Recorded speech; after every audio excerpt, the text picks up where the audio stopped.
Now, this is Holland Park, where there are some absolutely gorgeous houses. I'm going to have a quick look at some of these as we're driving through. And there's a palace actually here, which is why a lot of these lovely houses were built. And I'm going to go very slowly, but I can't stop with all this traffic here. But look on the right-hand side, or coming up in front of the windscreen as well, you can see what's called Tower House. You can see it's a very imposing looking house. Guys, look out on the right-hand side. This is Jimmy Page's house. This is where Jimmy Page now lives, in this building. And Jimmy, normally, if he's home at the moment, he's just come back from Brazil. And if we were to pull up and he happened to come out the door and see us, we'd get a wave, we'd get a smile. He won't come out of the house, but he'll acknowledge us, because Jimmy has a charity called ABC Trust, Action for Brazilian Children, which keeps street kids off the streets. And we support that, and a percentage of your ticket price goes to keeping 2 orphanages in Rio open. So you are indirectly helping the street kids stay off the street. So Jimmy thanks you. He goes over once a year and actually teaches guitar to street kids. Is it free for a week? How about that, eh? It'd be worth being a street kid for a year just to get Jimmy to teach it.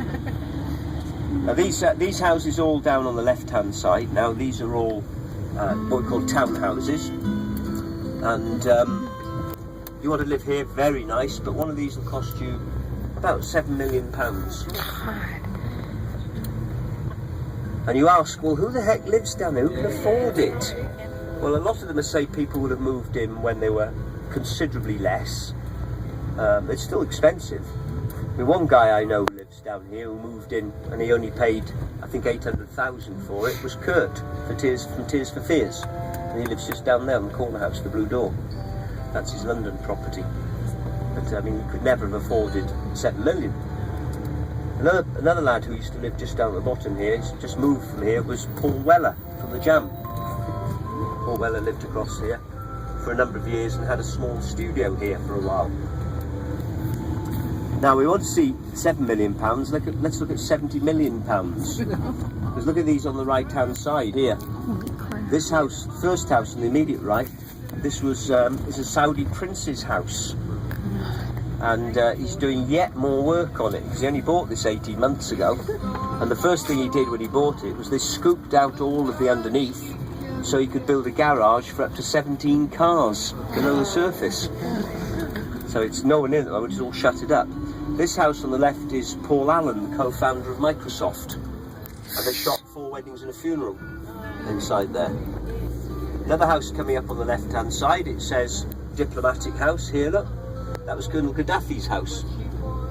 And Richard Branson of Virgin owns 2, number 11 and number 9. I'll tell you more about Richard Branson afterwards, but just look at those 2 magnificent homes. And I say this street, none of these houses would go for less than 50 million, and then you probably spend on doing things in them. And most of them are individual family homes still. Here's one that'll probably be up for sale shortly if you want to move in, look. The Greek Embassy, they're short of money. So we've got lots of guys live around here. Van Morrison, Brian May, who we've mentioned, and this area called Holland Park. Dave Gilmore has a property just around the corner here. So this is, a high-end area of the city. Somebody was asking me about Spice Girl. Spice Girl connection, yeah? Well, Jerry Halliwell used to have a flat just around the corner down here. Just for a short period, she had a pub. The one that Robbie Williams was caught climbing into, or climbing out of, by the paparazzi one morning. Her apartment was just there. Let's see if we can get out first. I bet some of you on the bus remember Dusty Springfield. Yeah, Dusty used to live just up on the right-hand side, coming up this little road called Aubrey Walk. Look, just on the right-hand side, Aubrey Road. Dusty lived up that one. And Madonna, when she first came, she had an apartment up on the next one up on the right. She now lives in Notting Hill, where we're going now. Another guy who has a house down here, one of the 4 houses he has, is old Elton John. And the house that Elton has here, we never bother going to because you've got to go bit out of the way to see it. When you get there, there's not a lot to see. It's a fairly boring looking apartment, but it was a kind of business apartment.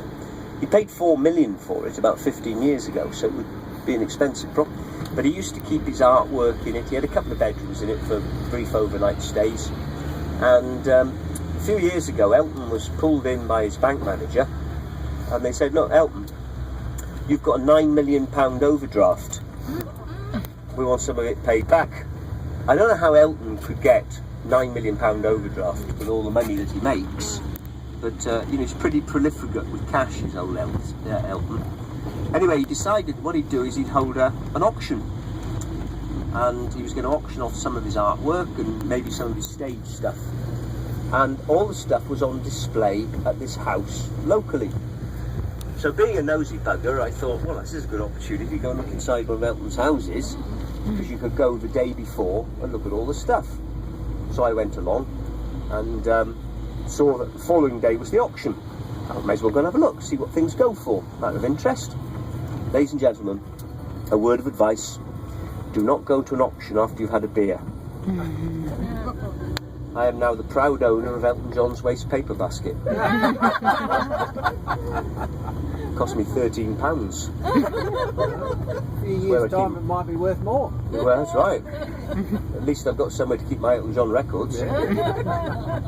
Now, Notting Hill we're in, and this fabulous place now, very expensive, lots of celebs all moving in here. If I go back, however, to the 1950s, very different kettle of fish, because this was a ghetto first, and then they moved in the Caribbean community here. So it also then had slum qualities, ghetto qualities about it. So slum moving to ghetto. And it was very cheap to be here. When I first came down to London in 1969, I first came here to stay. Because you pick up the Underground magazine, you'd look at the back at the adverts, and you'd ring up a crash pad, which today you'd call sofa surfing, I guess. And you'd ring up and say, "Hey man, can I crash in your pad?"